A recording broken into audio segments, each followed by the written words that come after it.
Son las 8:30 de la mañana, son las 7:30 en Canarias.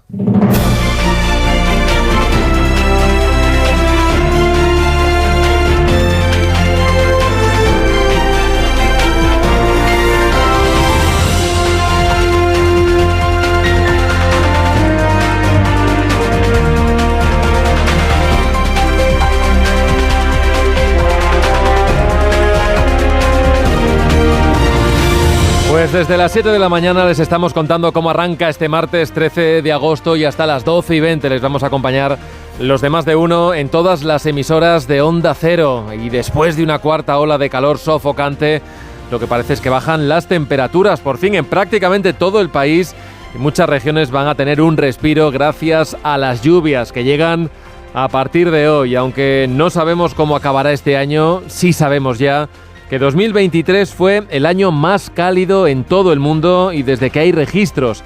Y por eso fue el segundo en el que más personas murieron por el calor en los últimos 10 años. En Europa fallecieron más de 47.000 personas y solo en España 8.300. España fue el segundo país europeo con más muertes atribuibles al calor, según un estudio publicado en la revista Nature Medicine, que explica que las mujeres y los mayores de 80 años son los más vulnerables al calor. Los expertos ven deficientes las infraestructuras en nuestro país para combatir el calor y reclaman más espacios verdes que puedan servir de refugio. Además, dicen los investigadores del Instituto de Salud Global de Barcelona que la mortalidad podría haber sido un 80% mayor si el ser humano no se hubiera adaptado al aumento de las temperaturas. Nos estamos haciendo más resistentes, pero no por ello dejamos de cuidarnos. Para evitar los golpes de calor, los expertos recomiendan, como cada verano, pues ya lo saben, beber mucha agua, evitar la exposición al sol en las horas de más calor y protegerse bien con ropa adecuada. Caldeado está el ambiente en los tribunales después de que el ministro Óscar Puente cargara ayer contra el Supremo en una entrevista en Radio Nacional por no aplicar la ley de amnistía a Puigdemont. Lo que no pueden hacer los tribunales es extralimitarse a la hora de interpretarla, diciendo, por ejemplo, que ha habido malversación porque los independentistas se ahorraron de su peculio el dinero que les hubiera costado la campaña de la independencia, ¿no? O el referéndum ilegal. Es que no hay por dónde agarrarlo, ¿no? Esa interpretación. Titula hoy El Mundo: el Supremo y el Tribunal Constitucional se revuelven por injerencias del gobierno para blindar a Puigdemont. Leo en El Confidencial que el pesimismo se ha instalado en el Tribunal Supremo. El alto tribunal no descarta ningún escenario. Desde hace mucho tiempo, casi desde que quedó suscrito el acuerdo entre Junts y el PSOE para la investidura de Pedro Sánchez, muchos presienten que se enfrentarán en el futuro a querellas por prevaricación. Leo en La Razón que su director, Paco Maruenda, teme que la Consejería de Justicia y Calidad Democrática sea el caballo de Troya en la estrategia nacionalista de controlar la justicia en Cataluña. También dice que el de Illa es un gobierno sobredimensionado porque a los 16 consejeros se unirán centenares o quizás miles de altos cargos. Cuenta hoy El Español que Puigdemont está muy molesto con el gobierno, entre otras cosas por el pacto del PSC y Esquerra para investir a Illa, por el retraso en aplicarle la amnistía o por la inclusión de nacionalistas moderados en el nuevo gobierno. Se siente expulsado de la política, excluido del sistema y por eso, según interlocutores directos de Puigdemont, no va a seguir pactando con el PSOE y descarta que vaya a apoyar los presupuestos de 2025 que en teoría, y solo en teoría, se tenían que empezar a tramitar a partir de finales del mes de septiembre. Para el líder de Junts es inasumible lo que llama el 3-0, esto es, que los socialistas gobiernen el Ayuntamiento de Barcelona, en la Generalitat y en el Estado, y en los tres ámbitos gracias a pactos del PSC con Esquerra, a pesar de que la representación política de Junts es mayor, especialmente en el Ayuntamiento y en el Parlament de Cataluña. Entiende el prófugo que Sánchez ha orillado a Junts, que solo recurre a ellos cuando necesita sus votos. Votos que asegura no van a seguir teniendo. Y nuevo capítulo sobre el hermano del presidente del gobierno, David Sánchez. Hoy publica El Independiente que la agencia tributaria no ve delito en su situación fiscal. A Sánchez se le investiga por delitos de malversación, prevaricación y tráfico de influencias, entre otros. Según el documento al que ha tenido acceso este diario, podría darse la situación incluso de que Hacienda tuviese que devolverle el dinero. Pero cuenta El Español que la defensa de David Sánchez está interponiendo recursos en los que acusa a la UCO de investigarle por puro voluntarismo, sin hacer mención ni a un solo indicio. Dice el artículo de María Peral que la familia del presidente del gobierno está dividida porque Begoña Gómez esgrime los informes de la Guardia Civil a su favor y tanto ella como todo el entorno socialista encuentran en esta unidad una base para pedir el cierre de la investigación abierta por el juez Peinado. Y Elon Musk, el propietario de la red social X, ha entrevistado este martes de madrugada al expresidente estadounidense Donald Trump. 2 horas ha durado la charla en directo. Los medios dicen que ha sido una entrevista de desinformación. Entre los elogios mutuos que se han lanzado, Trump ha hablado del ataque que sufrió el candidato republicano el pasado mes de julio. Trump dice que la inmigración ilegal le ha salvado la vida. La inmigración ilegal me salvó la vida. Lo increíble es que utilicé el gráfico menos del 20% del tiempo. Fue solo un momento. Siempre lo tengo a mi izquierda, nunca a la derecha, y siempre lo uso al final del discurso, no al principio. Y aquí lo usé en mi derecha y al final. Yo creo que es obra de Dios, un milagro. Ahora dice duerme abrazado ese gráfico, una entrevista para relanzar la campaña del expresidente que ha empezado con retraso supuestamente por problemas técnicos, aunque Elon Musk lo atribuye a un ataque informático. Esto el mismo día en el que su equipo ha denunciado un supuesto hackeo en su campaña. Dicen que Irán estaría detrás. Por el momento, el FBI está investigando los hechos. Miguel Ondarreta, Más de Uno, Donde Alsina. 8:36, 7:36 en Canarias. Javier Caraballo, ¿qué tal? Buenos días. Muy buenos días. John Muller, buenos días. ¿Qué tal? Buenos días. Hola, Paco Maruenda. ¿Qué tal? Muy buenos días. Y Sergi Sol, creo que estás por ahí. Sergi, buenos días. Hola, buenos días a todos. Bueno, comentábamos ahora esto de Trump. Bueno, los formatos ya de las campañas en Estados Unidos los hay de todos los tipos. Esto estaba directamente con el jefe más absolutísimo de la red social X, el antiguo Twitter. Qué cosas la vida, que han empezado con 45 minutos de retraso por fallos técnicos y según leemos en la mayoría de las crónicas ha sido el paraíso de la desinformación, pero no solo por el candidato republicano, sino por su anfitrión, por Elon Musk. No sé si esto sorprende o era parte del guión previsto para este encuentro entre Trump y Elon Musk. Muller. Bueno, estaba leyendo sobre todo la carta de Thierry Breton, el comisario europeo, que le ha dirigido de manera preventiva, digamos, a Elon Musk. Y la verdad es que es sorprendente, ¿no? Porque primero le avisa de que es posible que la entrevista o su propia red esté violando la normativa europea de la ley de servicios digitales.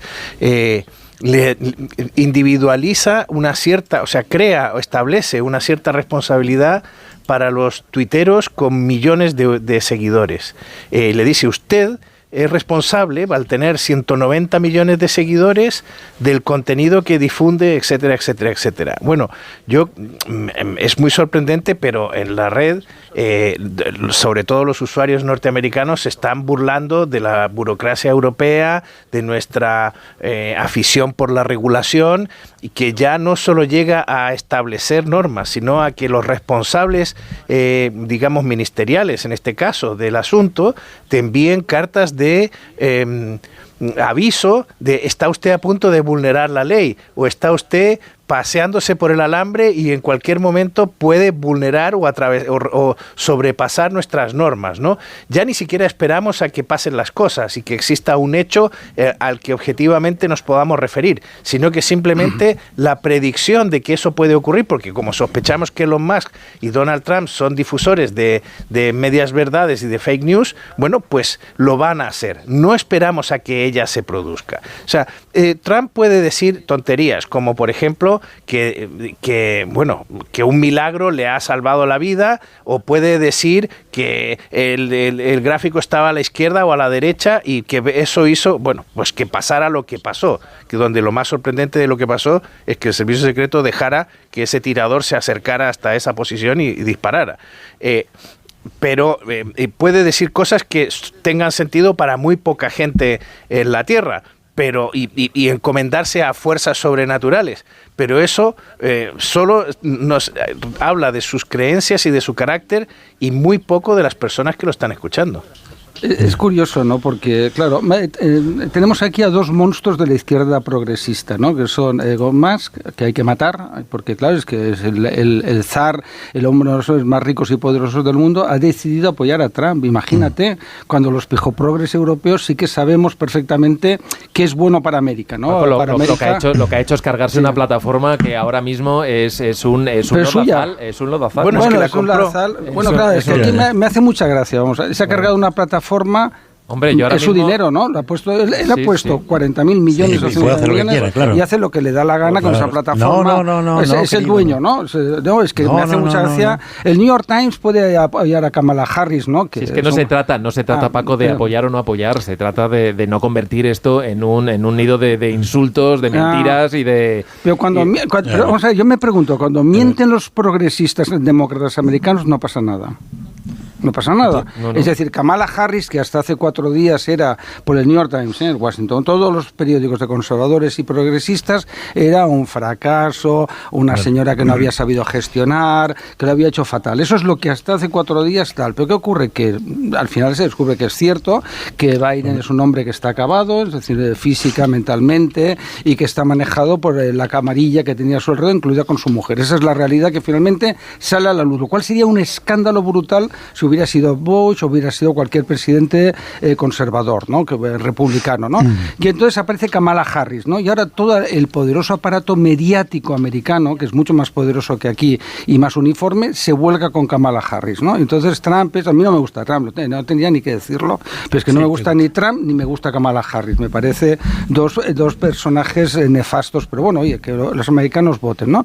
Y ahora Elon Musk, que le da la risa lo que dice este pequeño comisario europeo de un pequeño territorio llamado Europa, ¿no? Y insisto, lo de pequeño, le da la risa con más. Dice, ¿usted qué me está contando? ¿Usted quién es? Nadie, ¿verdad? Pues déjeme en paz, ¿no? Porque van a poder hacer algo contra Tesla, contra el imperio Musk o contra otros imperios de la Google. Oye, Google tiene el 90% del mercado mundial y este memo de consejero, pues que a ver qué hace el comisario, que haga algo, ¿no? Porque eso sí que es mucho más grave. El 90% del mundo está controlado por Google, ¿no? Pero bueno, oye, no os preocupéis que ganará Kamala Harris y tendremos una millonaria demócrata de presidenta de Estados Unidos, ¿no? Y todos los pijoprogres europeos estarán contentos. No sé, a mí lo que me da miedo son los mensajes de odio que están trasladando, lo hemos visto en el caso del Reino Unido, los peligros que tienen. Yo ahora mismo me meto a esta red social simplemente pues por el elemento informativo y ya tengo que confesar que no me entero de nada, porque solamente veo vídeos de impacto y los mensajes del señor Elon Musk que no me interesan pero absolutamente. Pero es porque no os habéis dado cuenta que lo compró un millonario que ha convertido esto en otra cosa. Caraballo, claro que sí, dale. No, que iba a decir que me ha pasado ya varias veces que Paco Marguendan, él dice que no defiende a Donald Trump y como lo dice él, yo me lo creo, pero en cada tertulia que tenemos y hablamos de Donald Trump, él defiende a Donald Trump y acaba culpando de todo a los pijoprogres europeos. Y bueno, pero es que este no es el debate. La realidad es esta. Tú siempre terminas defendiendo a Donald Trump, que me parece muy bien, una opción. Lo que me gustaría que lo reconocieras públicamente, pero no pasa nada. Si tú dices que no, pues perfecto, Marguenda. Pero que ese no es el debate. ¿No? Estamos en una... No. Vamos a ver cuál es el debate. Desde mi punto de vista, estamos pisando un terreno que todavía no conocemos cuál va a ser la resolución final que afecta a todas nuestras democracias. La capacidad que tienen algunos dirigentes políticos con el uso de las nuevas tecnologías para desinformar a la ciudadanía, para desinformar a los electores. La capacidad, uno de los medios más potentes para esto son las redes sociales y desde luego la red X, antiguamente Twitter. El hecho de que al margen de toda reglamentación electoral el dueño de X se ponga con Donald Trump durante 2 horas difundiendo desinformación y mentiras directamente, y ahora iré a algunas de ellas, pues esto afecta a las campañas, afecta a las normas de una campaña electoral que tiene que ser limpia. Y el hecho de que Elon Musk sea el propietario no lo autoriza para entrar en la campaña electoral de esa forma. Aquí no puede hacer todo el mundo lo que le dé la gana. Es que esto no es posible. ¿Y cómo se puede atajar? Claro, ¿y cómo se puede atajar esto? Pues esto lo estoy diciendo que estamos en un terreno que afecta a las propias... Es que Murdoch apoya el New York Times vamos a ver porque es de izquierdas, más no porque es de derechas. Yo lo que estoy diciendo vale para todo, pero que esto evidentemente tiene que regularse. Es que y hoy tú sabes Donald que la libertad Trump, de imprenta las cosas es para que los que tienen una.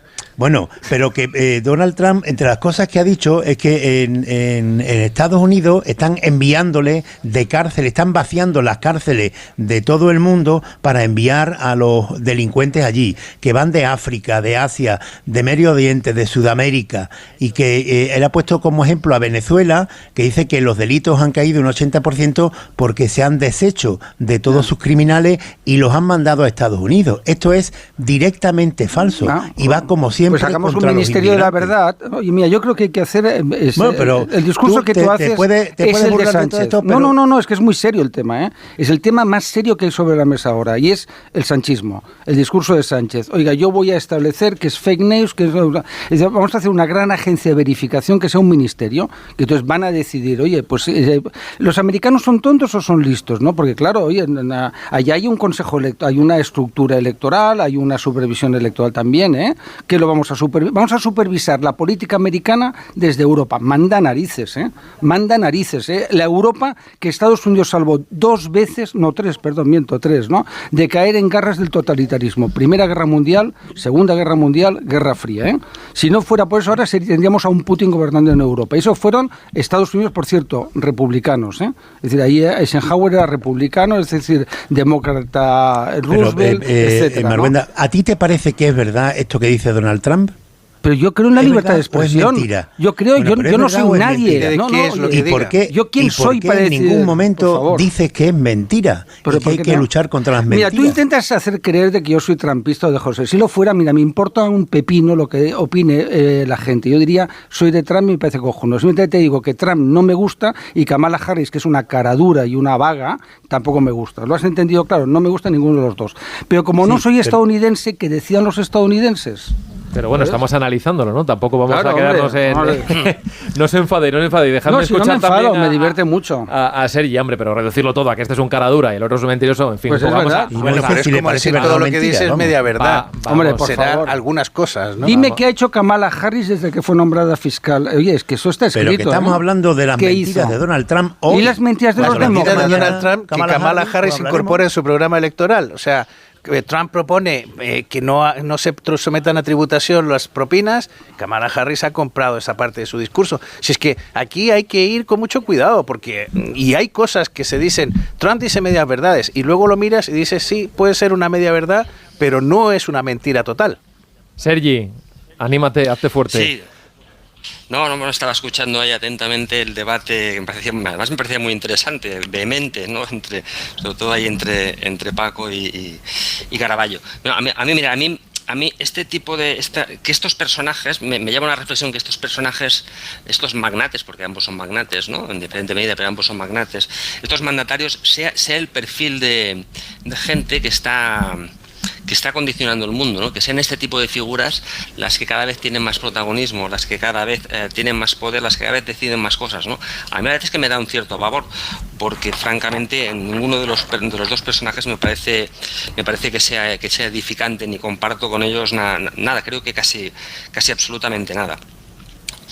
Y eso es una reflexión general, ¿no? Hacia qué tipo de mundo estamos yendo y qué tipo de gente pues va a acabar decidiendo por todos nosotros, ¿no? Me parece en este sentido pues Trump y más, pues 2 ejemplos nefastos, ¿no? Y además que me invitan a ser muy pesimista cuando hablamos del futuro, ¿no? Y si bien es cierto que todo esto de las nuevas tecnologías en su día se dijo, y además en buena medida es cierto, que han contribuido a una cierta democratización de los medios, que permiten a muchísima gente que antes lo tenía más difícil, pues tener una plataforma desde la que expresarse, pues me da que no sé si al final esto en un balance exhaustivo, incluso puedo decir objetivo, sí ha aportado nada bueno. En particular, pues la red ahora X, antes Twitter, que me parece que tiene ya 194 millones de seguidores. Si esto no acaba, si el remedio no ha sido peor que la enfermedad, ¿no? Si esto no ha acabado siendo o cada vez deriva más en una especie de estercolero, ¿no? En donde se permite todo. Es decir, que en vez de ir hacia adelante, en vez de ir hacia unas sociedades más justas, más tolerantes, bueno, vamos exactamente al revés, ¿no? Y en particular, mira, el personaje de Elon Musk, la única cosa que tengo presente, vamos, que me despierta una cierta simpatía, es por mis hijos cuando han visto pasar la retahíla de sus satélites. Aparte de eso, digamos que ni Trump ni más me merecen respeto alguno. Sí, pero vamos a ver, es muy interesante la cuestión, ¿no? El papel de los poderosos, ¿no? Ahora resulta que hablamos de Elon Musk, pero vamos, desde que hay democracia y desde que hay totalitarismo, siempre ha existido gente poderosa que ha movido las redes, ¿no? O los periódicos en el siglo XIX, ¿os acordáis, no? Que eran de partidos políticos, es decir, de millonarios que se reunían y montaban un periódico. Pues uno era fabricante de yute, ¿no? Y montaba un periódico. Otro era fabricante de jabones y montaba un periódico, ¿no? Aquí teníamos a Jesús del Gran Poder, ¿o no os acordáis? El poder enorme que tenía Prisa y Jesús de Polanco, que manejaba el gobierno de Felipe González y recibía ayudas exteriores para el comercio, etcétera, etcétera, ¿no? Ahora tenemos a José Miguel Contreras, es decir, que es el representante del gobierno en Prisa y es un elemento de poder. Es decir, ahora hemos descubierto de que los poderosos pueden tener intereses políticos, ¿no? Pero nos podemos remontar a la antigüedad, es decir, oye, no pasa nada, nos vamos a Roma y Craso, más rico que Craso, miras los triunviros, ¿no? Los famosos 2 triunviratos, ¿no? Eran pobres, no eran gente poderosa y rica con grandes redes clientelares. Entonces, claro, pues normal. Es decir, nuestra amiga Kamala Harris tiene todo el poder de Hollywood a su servicio, tiene todo el poder de los medios de comunicación estadounidenses a su servicio y tiene a las tecnológicas, salvo al malvado Elon Musk, que no se arrodilla ante el poder demócrata, ¿no? Esa es la realidad objetiva, y si alguien dice que no es verdad, que me lo diga, porque oye, están todos poniendo pasta por un tubo, ¿eh? Es decir, todos los demócratas. Además, la ventaja que tiene Estados Unidos, a diferencia de España, ¿no? Que aquí puede pasar lo de Contreras, allí no. Allí sale la lista, ¿eh? Sale cada vez que hay elecciones sale la lista de los medios de comunicación que apoyan a demócratas y los que apoyan a republicanos. Y los magnates que apoyan a demócratas y republicanos. Os animo, y a los que nos oyen, si dudan de lo que digo, que miren la lista. No, es que no hay una lista, es que los propios periódicos dicen abiertamente a quién van a apoyar. Por eso. No, pero se hace una lista, ¿eh? Hay una lista, ¿eh? Luego sí, puedes hacer un sumatorio si quieres, pero vamos, que los editoriales de los periódicos dicen claramente a quién apoya cada partido. Pero mira, hay lo que llaman los americanos un hype en torno a Kamala Harris, que es evidente. O sea, todos los medios se han alineado.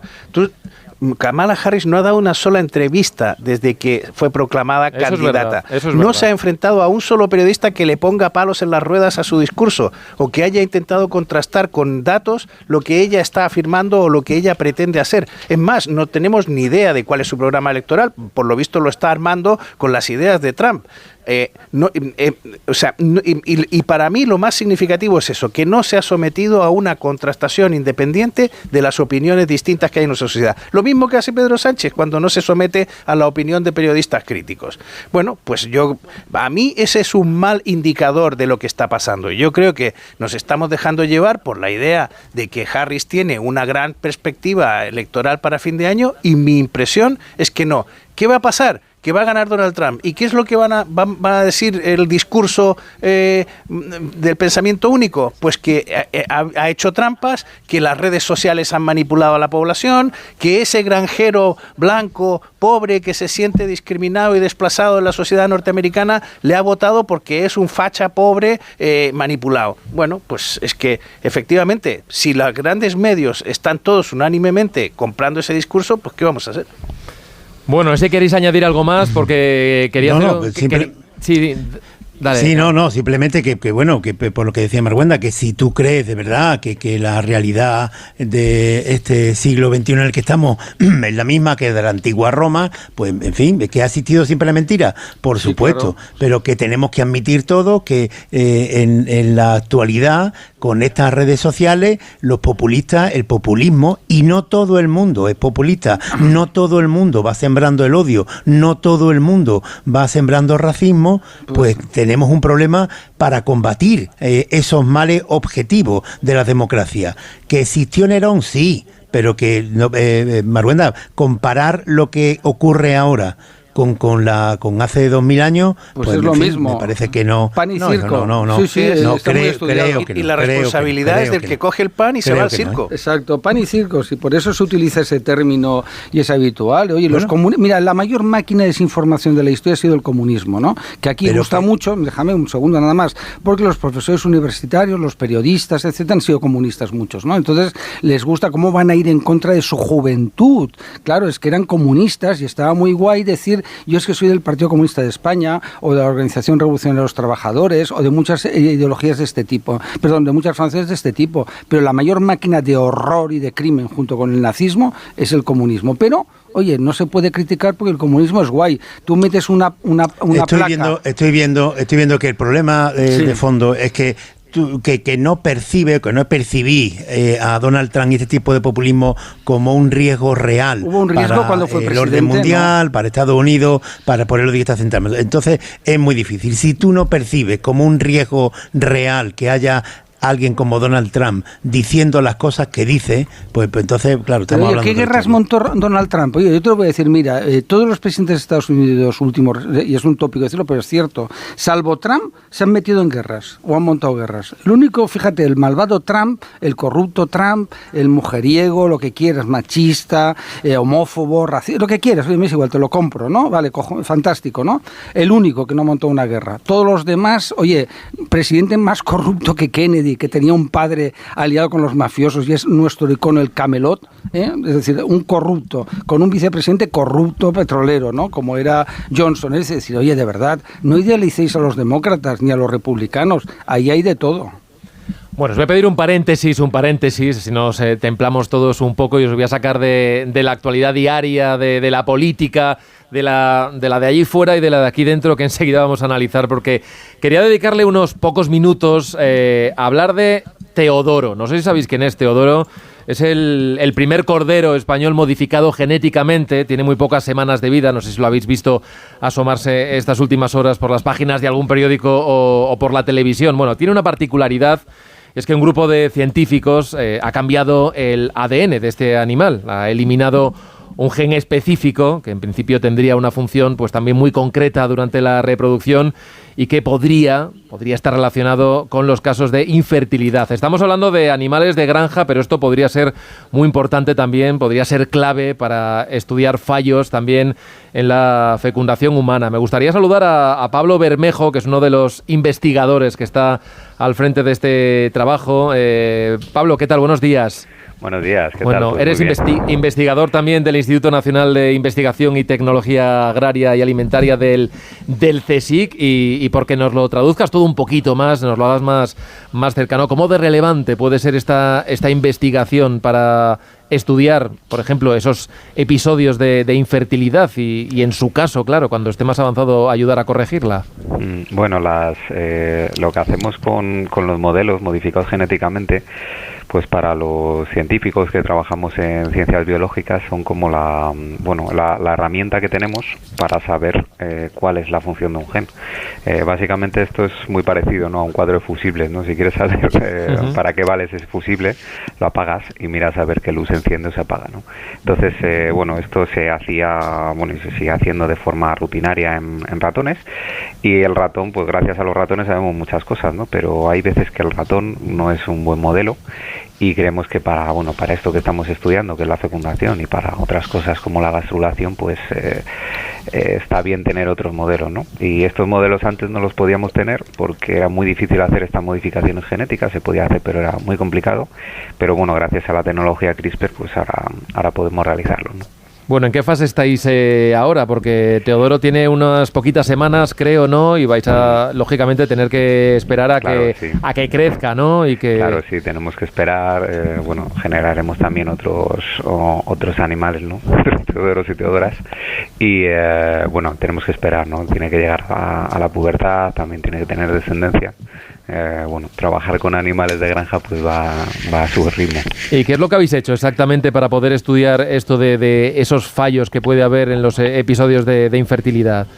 Sí, pues hemos identificado un gen candidato, ¿no? Un gen que creemos que puede tener un papel esencial en la reproducción, y luego pues lo que hacemos es generar embriones modificados genéticamente. Esto lo hacemos completamente in vitro. Vamos a un matadero, obtenemos los ovarios de animales que van destinados al consumo humano, y de ahí obtenemos los ovocitos, los microinyectamos con componentes del sistema CRISPR, fecundamos in vitro, y luego ese embrión pues lo hemos transferido a una oveja para que geste el cordero.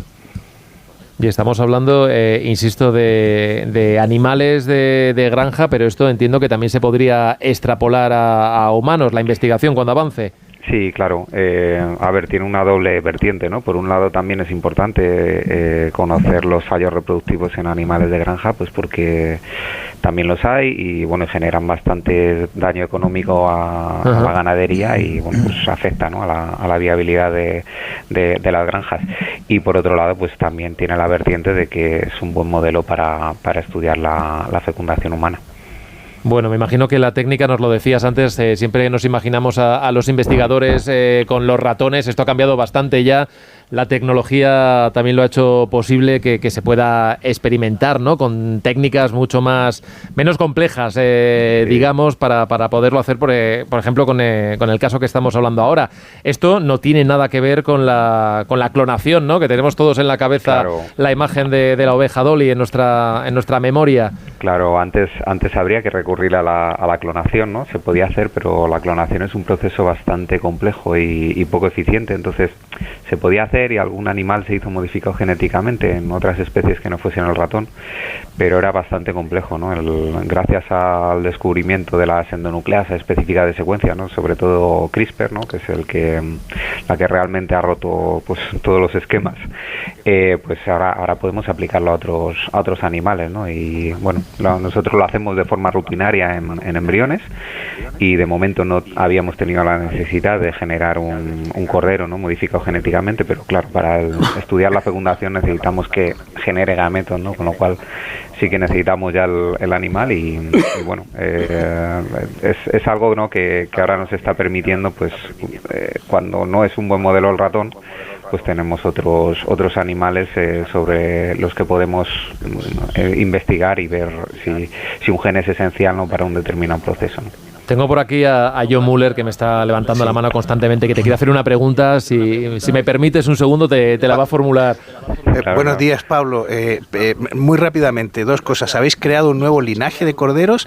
Y segundo, entiendo por lo que he leído sobre vuestra investigación que lo que estáis tratando de dilucidar es el mecanismo por el cual el óvulo es capaz de elegir al espermatozoide que le va a fecundar. ¿Esto es así? Porque eso supondría el fin de la concepción meritocrática de la fecundación y el inicio de una concepción en la que más bien el óvulo es el que selecciona. Claro, a ver, no más que seleccionar, lo que tiene que suceder para que exista la fecundación es que tiene que haber un reconocimiento, ¿no? Tiene que haber un reconocimiento entre el espermatozoide y el óvulo, ¿no? Y para ese tipo de reconocimiento, pese a ser, pues básico, o sea, la fecundación es el evento de fusión celular quizás más importante, ¿no? En la vida de una especie de reproducción sexual, pues se conoce bastante poco, ¿no? Hace años pues descubrimos una de las proteínas del espermatozoide que intervenía, ¿no? en este proceso, pero por el lado del ovocito, que es bastante más complicado de estudiar, pues solo se conoce una, ¿no? Entonces, estamos ahí en ello. Y lo otro, sobre el linaje, más que genera un linaje, realmente el cordero tiene absolutamente todo el genoma igual, ¿no? Que lo tendría, y lo único que hemos hecho es modificar una pequeña parte que lo que hace es que no sea capaz de expresarse ese gen, o sea, que no se genere esa proteína, ¿no? Básicamente es de los millones y millones de bases, ¿no?, que tiene un genoma, modificar de forma muy puntual unas pequeñas bases que hace que no se genere esa proteína, ¿no? Esa es lo grande, ¿no?, del sistema CRISPR, ¿no?, que te permite hacer eso. Es un poco ciencia ficción. Hace años cuando investigamos con esto, cuando lo vimos, vamos, yo me acuerdo que estaba en Estados Unidos investigando y me dijo, me lo mandó mi jefe, dice, too good to be true. Y bueno, vamos a probarlo. Y sí que era true, sí que funcionaba. Pues suerte y enhorabuena. Sí, mucha suerte desde luego por el campo que se puede abrir a partir de ahí. Por cierto, Pablo, lo del nombre de Teodoro también tiene su historia, ¿no? Sí, bueno, estuvimos ahí pensando el nombre y digo, no, el nombre, si sale macho lo pongo yo. y bueno, el nombre es el de mi abuelo era pastor. Y bueno, pues era pastor con ovejas y dije, bueno, pues si nace macho le vamos a llamar Teodoro, que queda bien, Teo. Bueno, y ahora es el cordero casi más famoso en el país. Pablo Bermejo, gracias por atendernos esta mañana en Más de Uno. Un saludo y suerte en esa investigación. Gracias y muchas gracias a vosotros. Bueno, 9:05, 8:05 en Canarias, hacemos un alto y enseguida entramos a analizar la actualidad política del día. Más de Uno con Miguel Ondarreta.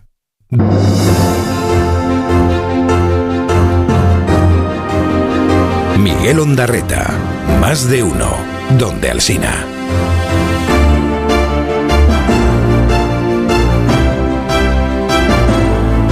Siete minutos pasan de las 9 de la mañana, de las 8 en Canarias, y aquí seguimos en tertulia con Javier Caraballo, con John Muller, con Paco Maruenda, con Sergi Soli, que bien está hablar de vez en cuando de ciencia, ¿no? No de estar todo el día en la pelea política y de dedicarnos a lo que realmente nos va la vida y debería ir la vida, ¿no? Y también la de los políticos, la de invertir más dinero en proyectos como este. Muller. Pues sí, a mí me ha parecido muy interesante y sobre todo lo que la experiencia personal. Estamos hablando de un científico que está en una de las fronteras de la ciencia y que hace 3 generaciones era un pastor en alguna meseta española. Eso habla muy bien de nuestra sociedad, habla muy bien de nuestro país y habla muy bien de lo que hemos conseguido en los últimos 60, 50 años. Creo que debemos congratularnos. Enhorabuena a Pablo por lo que ha conseguido y enhorabuena a España por lo que ha puesto en él. Porque para crear un niño hay que tener una tribu. Mira,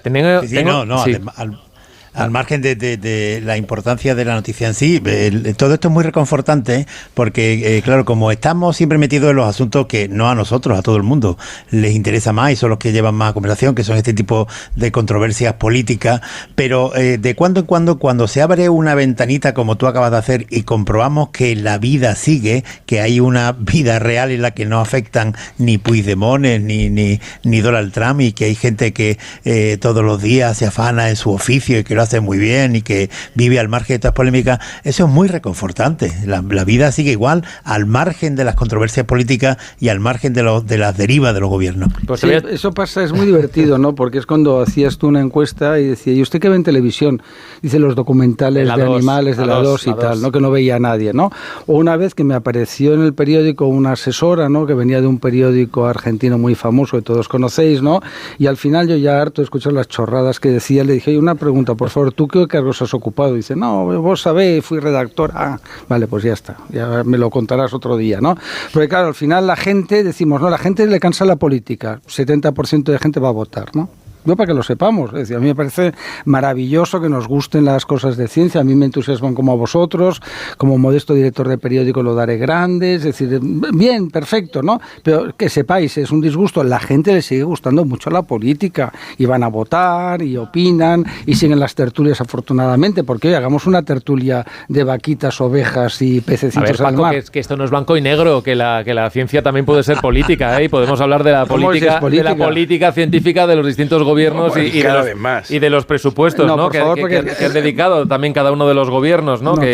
Tendríamos que hablar de Sánchez, que es el mejor que dedica la investigación a defensa para que así los amigos del gobierno se forren, ¿no? A ver, que os voy a poner el menú de temas que tengo aquí apuntado. Tengo aquí apuntado que el ministro de Transporte parece que ha hablado y ha dicho cosas. Tengo a Junts, que se quiere rearmar en el mes de octubre con un congreso que tenía muy a la vista en 2 años y lo va a adelantar. Y tengo aquí al Partido Popular también, que está anunciando pues lo que quiere hacer a partir de septiembre, ¿no? Reuniendo a todos sus presidentes autonómicos.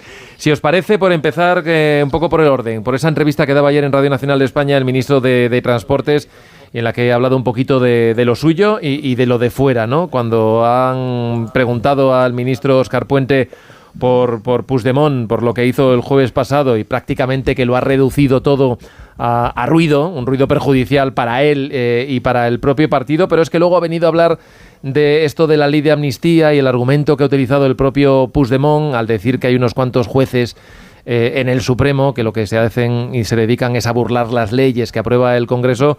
Pues digamos que Óscar Puente, y enseguida lo vamos a escuchar, lo que ha dicho es que que debería aplicarse en toda su extensión la ley de amnistía y beneficiarse de ella en este mismo momento. Lo decía así, exactamente, con estas palabras. Lo que hicimos es promulgar una ley que tiene un tenor literal muy claro, y lo que no pueden hacer los tribunales es extralimitarse a la hora de interpretarla, diciendo, por ejemplo, que ha habido malversación porque los independentistas se ahorraron de su peculio el dinero que les hubiera costado la campaña de la independencia, ¿no? O el referéndum ilegal. Es que no hay por dónde agarrarlo, ¿no? Esa interpretación. No hay por dónde agarrarlo, decía, y añadía más. Decía que esto al final el Tribunal Constitucional, digamos, va a acabar corrigiéndolo, ¿no? Dando a entender prácticamente que el tribunal que preside Conde Pumpido, pues finalmente acabará amnistiando a todos y dejará casi en papel mojado esto que está haciendo ahora el Tribunal Supremo. Hoy leíamos en el diario El Mundo que hay cierto malestar, o mucho malestar, en el Tribunal Supremo, hablando de las injerencias, una vez más, del gobierno, y criticando la redacción de la ley, tal y como está escrita, recordando también lo que pasó con la ley del solo sí es sí, y también cierto malestar en el Tribunal Constitucional por dar por hecho lo que todavía pues ni siquiera han empezado a analizar. Y por ahí querría empezar ahora, y voy a empezar por Sergi, que le tengo ahí más lejos, y que me gustaría escuchar cómo ves esta reflexión en voz alta que ha hecho Óscar Puente, otra vez con los jueces en medio de todo. Pues Miguel, mejor me preguntas por esto, porque francamente si me llegas a preguntar por el tema del Cordero, suerte que estaba Müller, que tiene recursos y ha entrado con el tema de la meritocracia y me ha arrancado una sonrisa. Era para pillar, era pregunta de trivial. Si me toca a mí hablar del Cordero ahora mismo, pues no sé qué digo, ¿no? Y del tema este concreto, hay diversas cuestiones que me parecen trascendentes. Unas ya las conocemos. Hay una batalla sin cuartel entre un sector de la judicatura y el gobierno del Partido Socialista, y esa batalla, más o menos se eclosionó con los indultos, y desde entonces hay un enfrentamiento abierto que es conocido por todos, en el cual pues se ha ido tomando parte, ¿no? A mí particularmente me parece que tiene razón el señor Puente cuando dice que, te guste más o menos, si el legislativo promulga una ley, los jueces tienen la obligación de aplicarla. Eso me parecería a mí pues lo lógico, lo razonable. Luego entraremos en si esa ley está mejor o peor redactada, pero eso me parece una segunda cuestión. Hay una ley y cada uno aquí se distribuye sus papeles, y el papel del legislativo es promulgar leyes y en este caso el de los jueces aplicarlo, ¿no? Pero ya sabemos ahí dónde está todo el mundo, por tanto no hay nada nuevo. Y otra cuestión es la relativa a la vuelta de Puigdemont, que el ministro Puente califica de performance, y ahí pues también estoy de acuerdo con Puente. También me pareció una performance, por otro lado, que dice mucho de Puigdemont, y también de su capacidad de engañar a propios y extraños. Y luego está además todas las derivadas de esa fuga de Puigdemont, de esa aparición sorprendente, no, esa aparición anunciada, aunque previamente había dicho del derecho y del revés, o había dejado de entender que claramente lo suyo era un martirologio, es decir, que él iba a Barcelona, iba a asistir al debate de investidura y iba a asumir las consecuencias. Esto es el riesgo pues de ser detenido, como él sabía, y luego pues resultó que no tenía ninguna intención de que eso ocurriera, y ahí también pues está el papel de los Mossos de Escuadra, a los que dejó en evidencia. De hecho, toda la jugarreta de Puigdemont, si alguien deja en calzoncillos, si alguien ha dejado en evidencia, es al cuerpo de Mossos d'Esquadra, que creo que cometió el terrible error de actuar guiados por el relato de Puigdemont, permitiendo que este primero llegara, hiciera el acto, que es evidente que se le permitió que eso ocurriera, y luego pues creyendo a pes juntillas que Puigdemont se dirigiría al Parlamento y intentaría entrar y dar su discurso, un momento en que sería detenido. Por eso mismo también estaba el comisario en jefe de los Mossos d'Esquadra. Fijaros si se lo creyeron, ¿no? Eduard Sallent estaba allí porque querían, creo yo, una detención amable, incluso una detención con honores, ¿no? Va el jefe de los Mossos d'Esquadra y es el mismo que asiste y procede a la detención. Lo sorprendente es que los Mossos d'Esquadra pues no preveyeran que Puigdemont utilizaría una treta y que simplemente pues no cumpliría con la palabra dada. Caraballo, déjame escuchar a Caraballo, ahora voy contigo, Paco. A ver, el correcto funcionamiento de una democracia depende de la separación de poderes y los contrapesos que existen en forma de organismos independientes, instituciones independientes que controlan y asesoran a las instituciones. Pues evidentemente la capacidad de legislar la tienen las Cortes Generales, pero quien interpreta las leyes que se aprueban son los jueces y esa es su capacidad. Existe la malversación, sigue existiendo en España y tú puedes hacer una amnistía en la que tu disculpa, o sea, no entran en la amnistía un par de tipos de malversación porque te enfrentarías con la Unión Europea en ese caso. Y los jueces, que son los que interpretan la legislación, pues consideran que lo que ha ocurrido en el proceso está dentro de esa malversación que tú has sacado de la ley. Otra cosa es que el legislativo puede decir, pues usted debí de redactarlo de otra forma para que en estos supuestos la interpretación de los jueces no pudiera llevarse, pero esto no es ningún funcionamiento anormal. Si alguien se puede culpar, Sergi, de estar invadiendo las competencias de otro poder, de no respetarlo, es el propio Ejecutivo, que aprobó la ley de amnistía intentando, o sea, evitando cualquier informe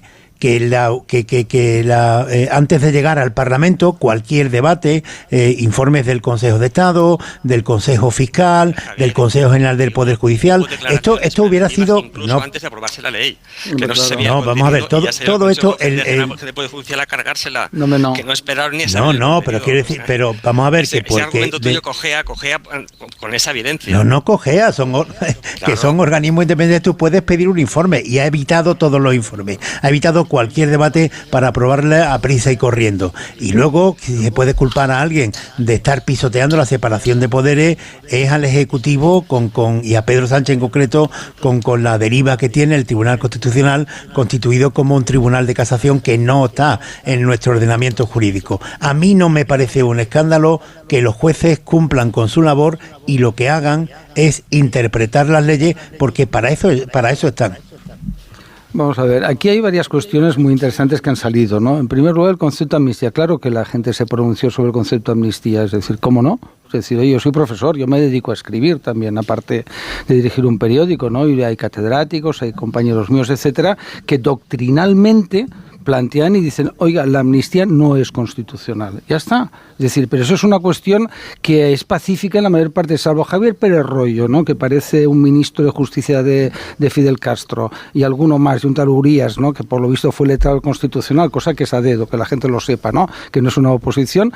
Es decir, el resto de catedráticos de constitucional, de derecho administrativo que conozco, fiscales, etcétera, te dicen que no es constitucional.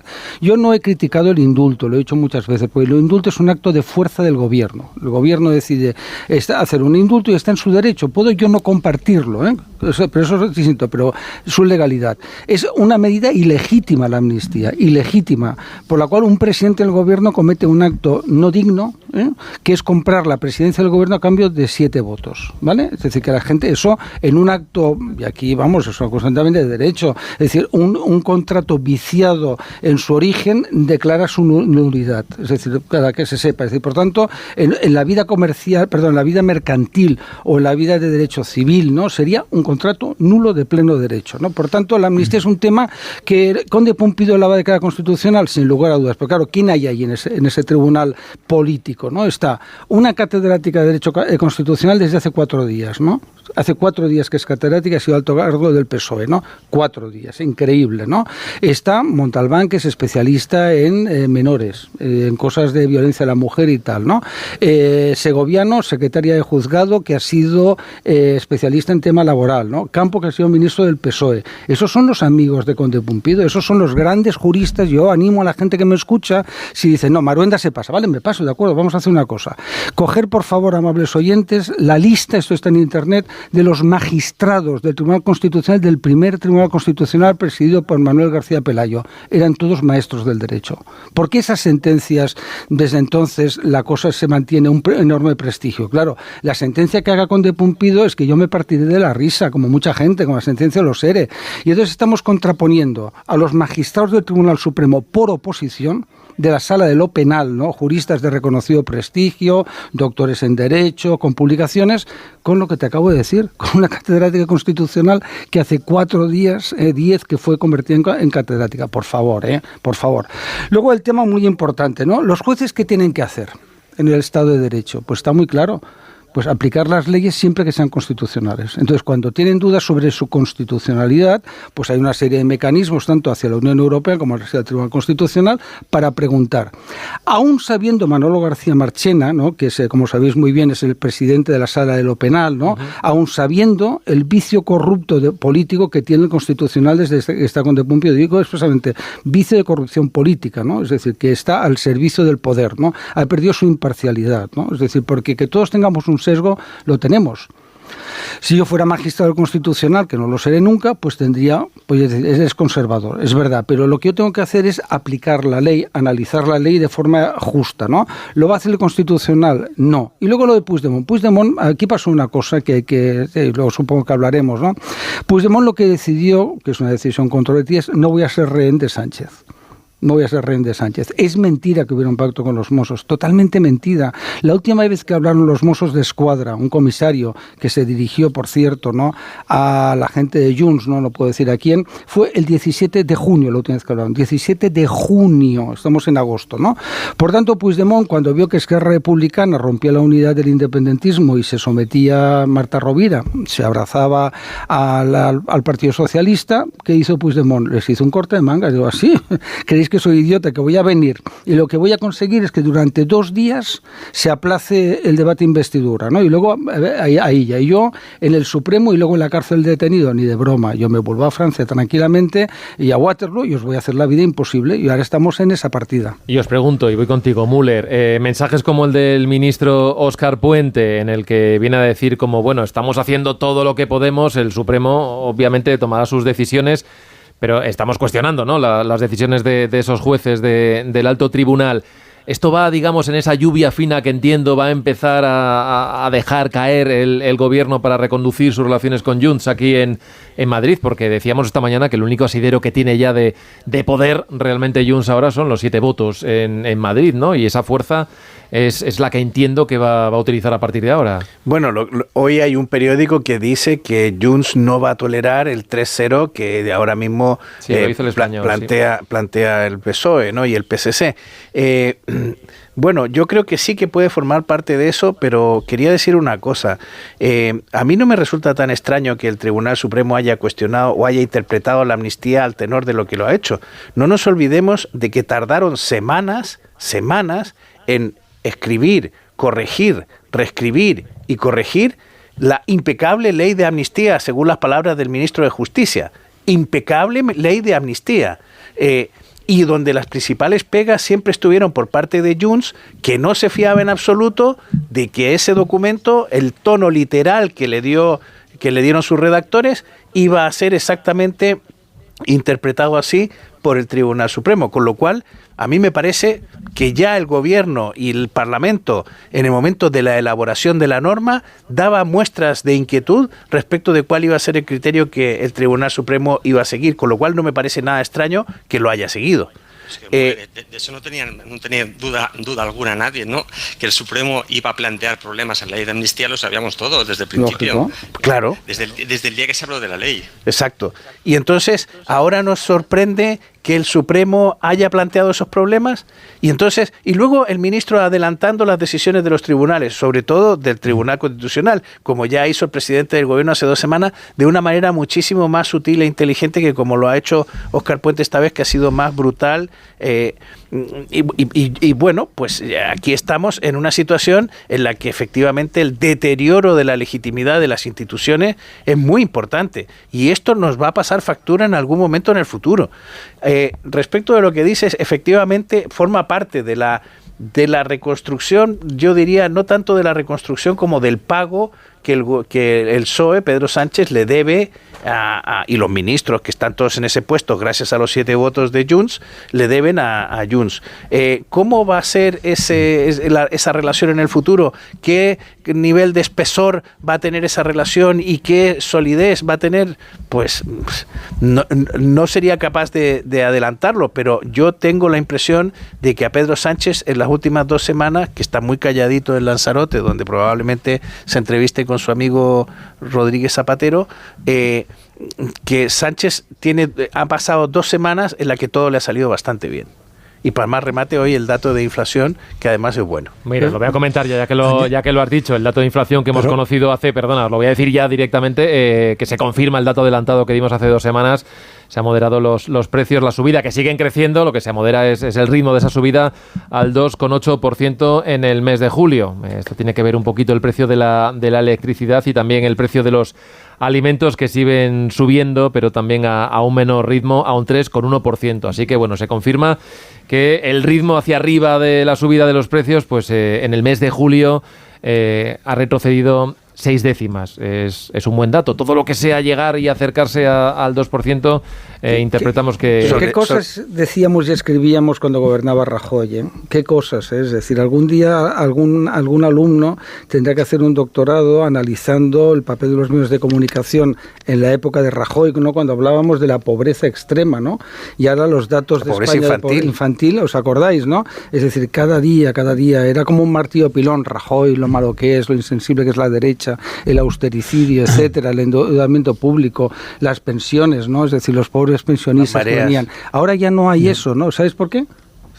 Porque la izquierda está muy contenta con el gobierno Sánchez. Ayer hay un dato terrible de la Organización Internacional del Trabajo y es que los trabajadores de 30 años, en torno a 30 años, pues no han tenido ninguna ganancia en términos de renta en un montón en varias décadas. Por eso va a ganar Trump en Estados Unidos.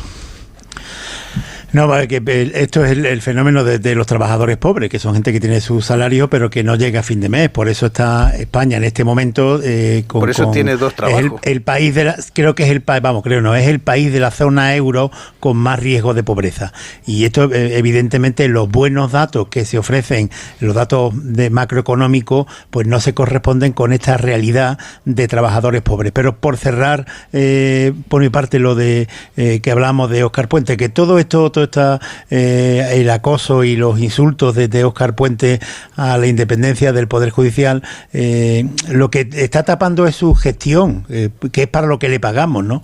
Y 6 de cada 10 trenes, como se acaba de publicar hace unos días, 6 de cada 10 trenes de Renfe están llegando con retraso por las averías de los nuevos talgos. Y esto es una gestión pésima. Y de esto exclusivamente tendría que estar hablando Óscar Puente, pero le viene mucho mejor esto, levantar otro tipo de polvareda para que no veamos que su gestión al frente del Ministerio de Fomento está haciendo un auténtico caos.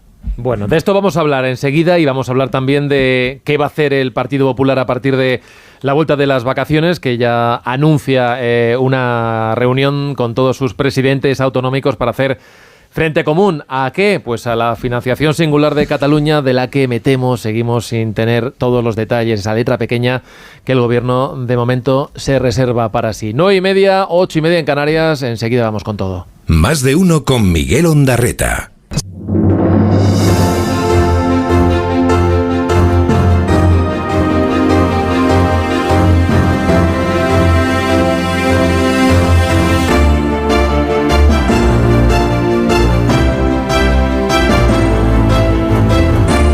arrancándole minutos a esta mañana de martes, las 9:35 ya, 8:35 en Canarias, y en tertulia aquí con Javier Caraballo, con John Muller, con Paco Maruenda y con Sergi Sol. Sergi, decía yo esta mañana que tenemos un otoño de congresos en el independentismo. Teníamos solamente la fecha del 30 de noviembre de Esquerra.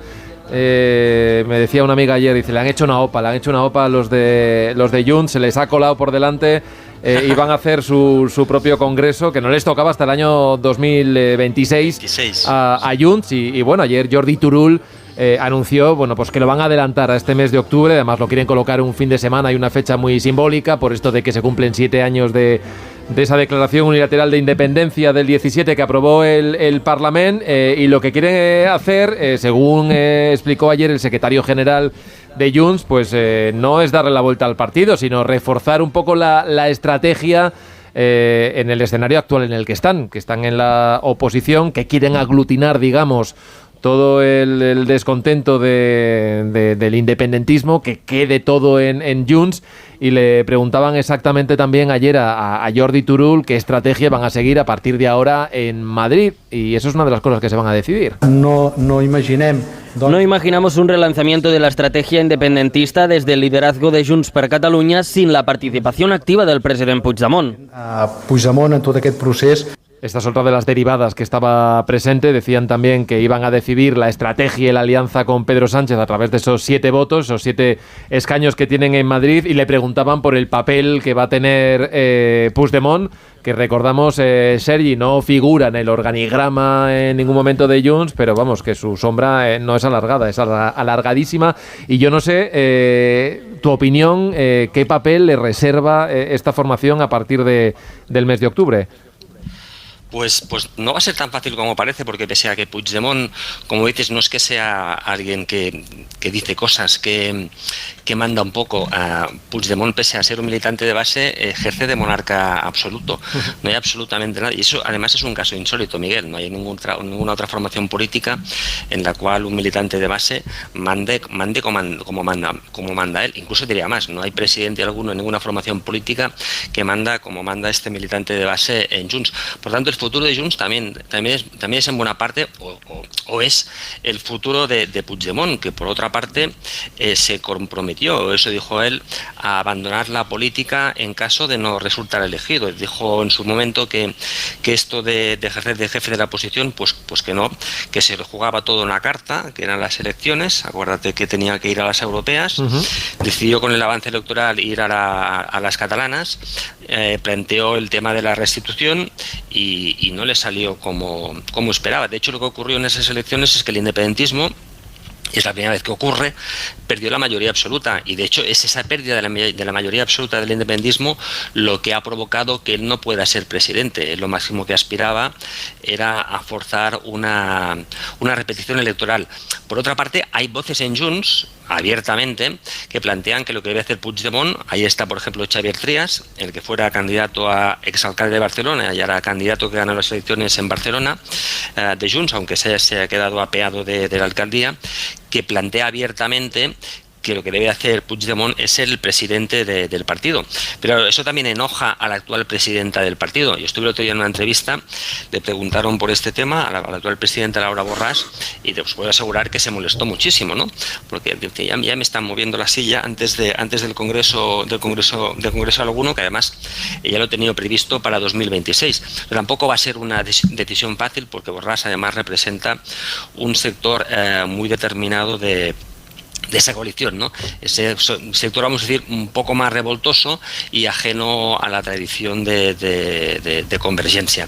Al final, Junts lo que va a plantear, además del futuro de Puigdemont, que es determinante, creo que es cómo plantea esa batalla sin cuartel también, en este caso con Esquerra Republicana. En estos momentos Junts no está en guerra con el Estado. Junts está en guerra con Esquerra Republicana, y en este caso a un límite como yo no había visto nunca, ¿no? La carta de Puigdemont luego de la consulta interna de las bases de Esquerra, se dicen cosas que yo por lo menos no os había oído nunca, ¿no? Hay un salto cualitativo en ese enfrentamiento, y creo que ahora ya pues a largo plazo y de no retorno.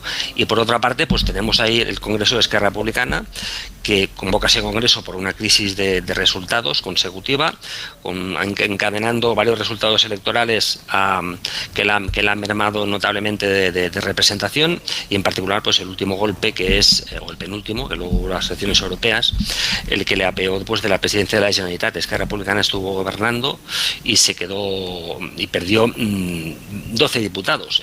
También es un caso, no es la primera vez que alguien que gobierna pierde una parte de su representación, pero no en la medida en que le ocurrió a Esquerra Republicana, y además ese pulso que hay para cambiar el partido, para renovar, en el cual aún no sabemos quién se va a enfrentar a Junqueras, porque si alguna cosa sabemos es que Junqueras, que dimitió, se va a presentar, pero no hay hoy por hoy un candidato alternativo. También veremos, Miguel, si finalmente Esquerra Republicana no avanza ese Congreso, porque lo plantearon... Eso es lo que quiere Junqueras, que se acorten los plazos al máximo, ¿no? Sí, pero es que de hecho no tenía mucho sentido, porque si esto iba a ser también, ¿no?, una controversia interna, pues cuanto antes lo hubieran solucionado mejor, ¿no?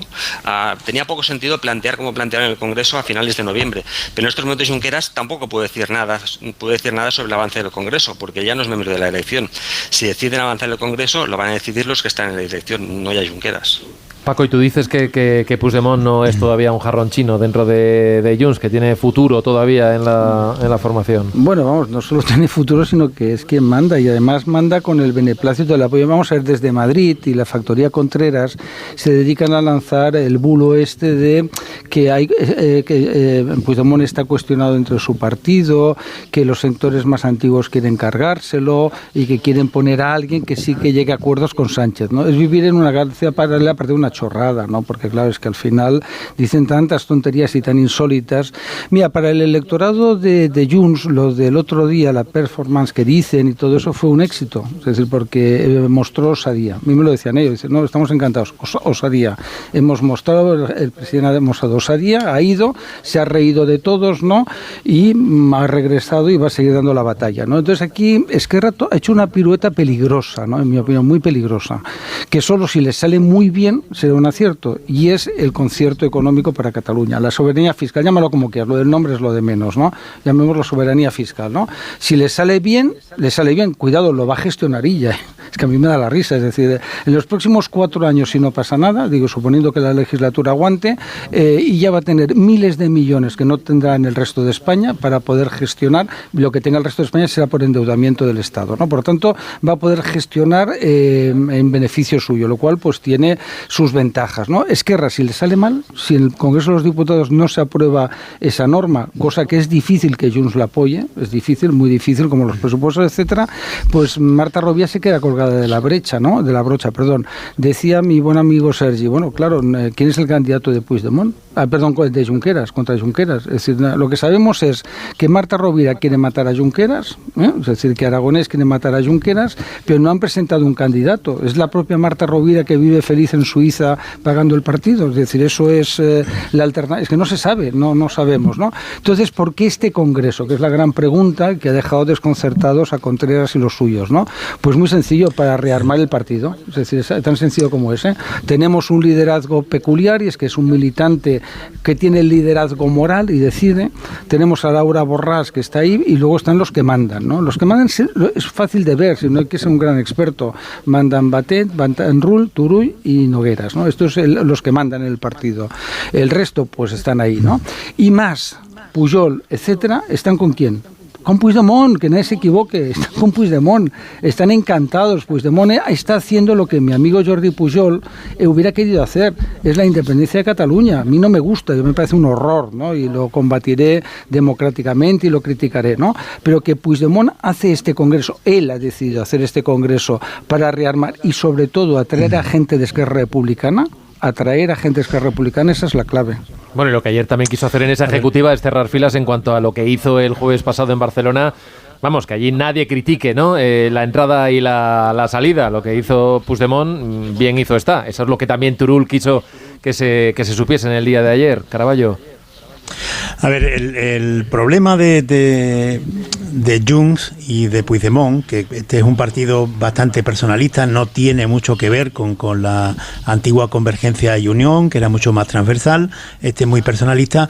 Es que el problema que tiene es que a partir de que Salvador Illa toma posesión y el PSC, el Partido Socialista de Cataluña, gobierna la Generalitat con más poder que nunca, porque está apoyado por un tripartito como en las dos anteriores ocasiones, la de Maragall y la de Montilla, pero el gobierno lo conforma solo gente que ha puesto Salvador Illa, el Partido Socialista de Cataluña.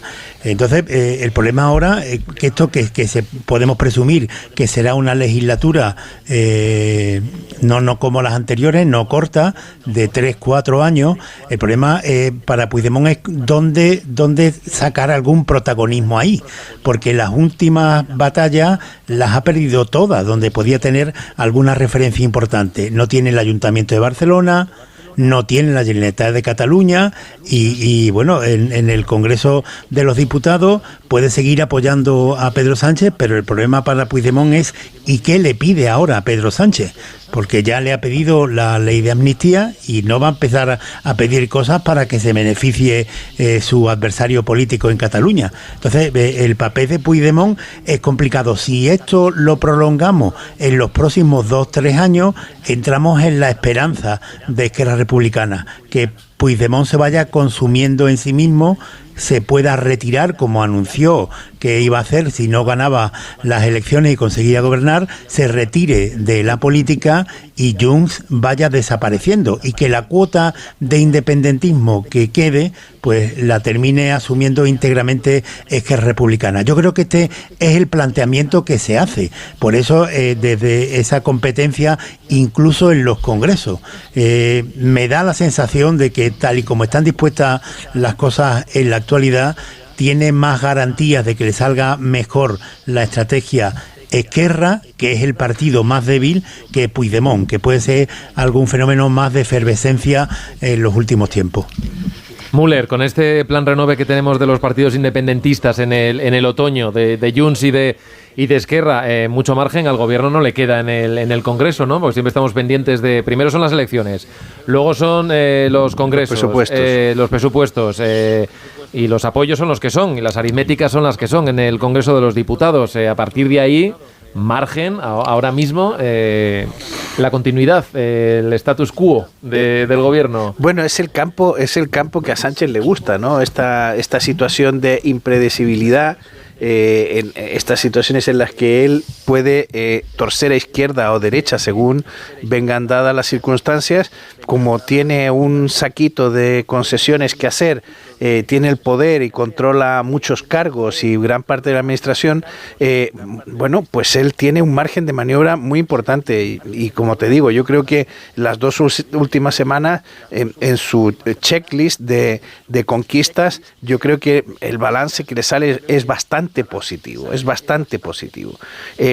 me interesa mucho lo que estábamos hablando porque creo que también esto de Junts puede ser una reacción a la configuración del gobierno de ella. No quiero decir que todo el gobierno esté configurado por estos motivos, pero que sin duda una arista que se ve evidentemente en el gobierno que ha creado es el intento de conquistar aparte de lo que era Unió. O sea, de atraerse a la militancia de Unió o al electorado que tenía Unió fundamentalmente. Esto del humanismo cristiano que ha destacado él en su discurso, pues indica que claramente va a ir a pescar en ese caladero, o por lo menos que le interesa que su gobierno tenga un guiño hacia ese sector. Y no solo tiene el guiño del humanismo cristiano, sino que además tiene ahí al conseller Espadaler.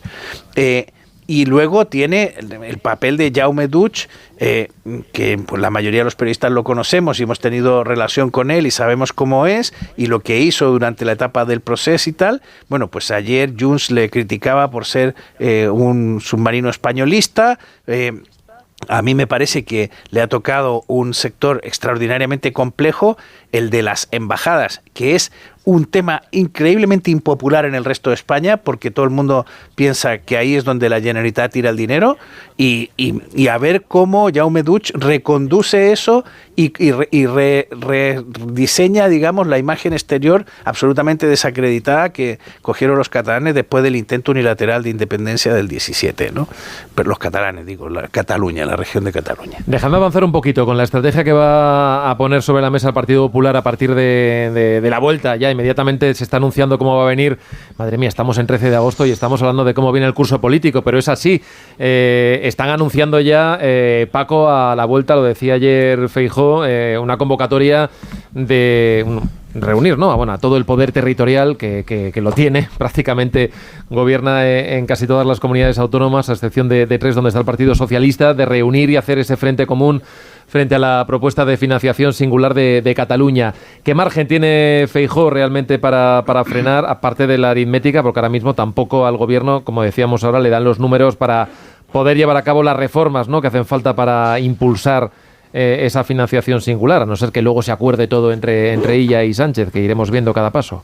Bueno, van a intentar, y además Illa, no te olvides que ha sido premiado por Sánchez, por tanto Illa lógicamente hará lo que quiera Sánchez. Eso es un partido centralista y centralizado, ¿no? Pues como es normal en la izquierda más radical. Eso está, insisto, muy estudiado. El PP tiene mucho margen, lógicamente, es decir, es quien acumula el mayor poder territorial en España, y lógicamente hay un gran cabreo, no solamente en el PP, sino en el resto de varones. Aquí se está encargando el régimen común, que como todo el mundo sabe, hay 2 comunidades autónomas que constitucionalmente tienen reconocido un modelo de financiación, el convenio en Navarra y el concierto en el País Vasco, y el resto se llama régimen común, ¿eh? Luego hay lo que se llaman los hechos diferenciales, que eso ha funcionado pacíficamente. Pues hoy Cataluña tiene el derecho civil, tiene el catalán, Canarias tiene la insularidad, Ceuta y Melilla tiene el problema que son ciudades en África, etcétera. Es decir, cada comunidad tiene pues una serie de singularidades, ¿no?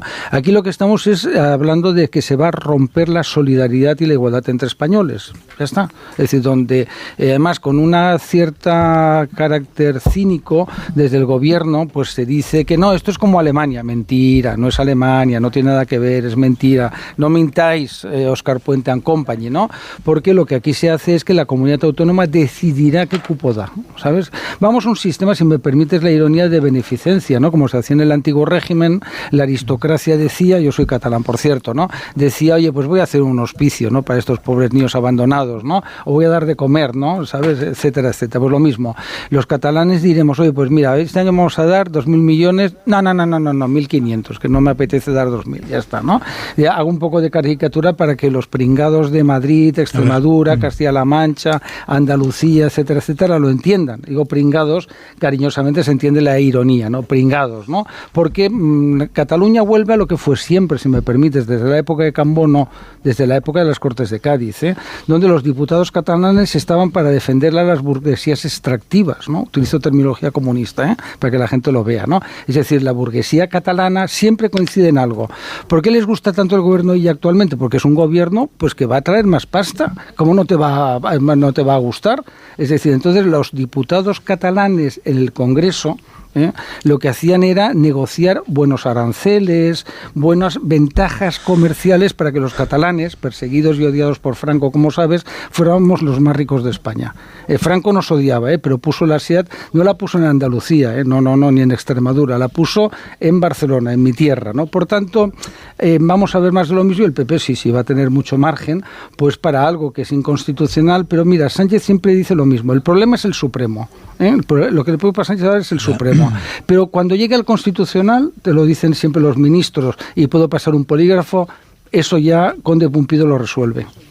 Os voy a pedir, me queda muy poquito tiempo, y de esto vamos a seguir hablando lo que nos queda de verano, pero os quería una breve reflexión sobre lo que esperáis hoy de la comparecencia del ministro Álvarez, que hemos hablado de Venezuela con las elecciones bastante, pero lo hemos dejado ahí en un duerme-vela, pero la situación es tremenda, y hoy en principio vamos a conocer la posición del gobierno de España, que hasta ahora se ha limitado a decir que, bueno, queremos que haya transparencia y que se publiquen las actas, pero no sé qué esperáis hoy de la comparecencia del ministro, y si va a ir a un paso más, por lo menos aumentar la presión, como está haciendo, por ejemplo, el representante europeo de Exteriores, el señor Borrell, Müller.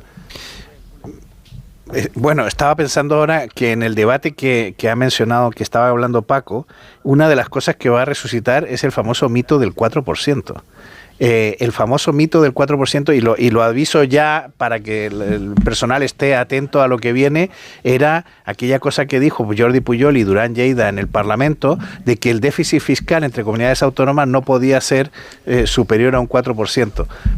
Esto es una de las cosas que veremos venir en la discusión del nuevo marco fiscal que va a tener Cataluña. Bueno, ¿y de Venezuela? ¿Qué hay de lo mío? Bueno, de Venezuela lo hablaremos mañana. No, de Venezuela... de Venezuela... es que me quedé... A mí me intriga muchísimo de Venezuela qué dice Zapatero, que es el que ha estado allí y el que de alguna forma está marcando el discurso del gobierno. Y me intriga muchísimo porque debo entender que no estará muy claro la posición de Zapatero, que hasta a Zapatero le está pareciendo excesivo lo que está haciendo Nicolás Maduro para que esté tan callado. Nicolás Maduro va inventándose conspiraciones todos los días. Entre tanto hay una represión brutal, ha anunciado de forma grotesca que va a abrir cárceles porque ya no le caben en las que tiene a la gente a la que está deteniendo, y a todo esto que han pasado 2 semanas el gobierno español no ha dicho nada. Hay un tipo que dice que va a abrir cárceles nuevas porque no le caben la gente a la que está deteniendo, y el gobierno español ha estado callado. ¿Por qué ha estado callado Zapatero? A ver si hoy sabemos ya por fin qué piensa Álvarez, porque se lo ha dicho Zapatero. Pues a partir de las 11 esa comparecencia es el momento de irnos calzando con unos Callahan, Begoña, y saliendo ya por este estudio de Más de Uno. Y además os hago una pregunta: ¿sabes cuál es el secreto de los zapatos Callahan? Yo te lo cuento. Es el innovador diseño de la suela patentada Adaptation, que reproduce los movimientos del pie al caminar. Los pies de cada persona son diferentes, al igual que es única su forma de caminar, y Callahan Adaptation pues adapta a tus pies aportando máxima comodidad. Callahan Adaptation, la mejor tecnología para caminar. Tecnología, diseño y confort al mejor precio en callahan.es.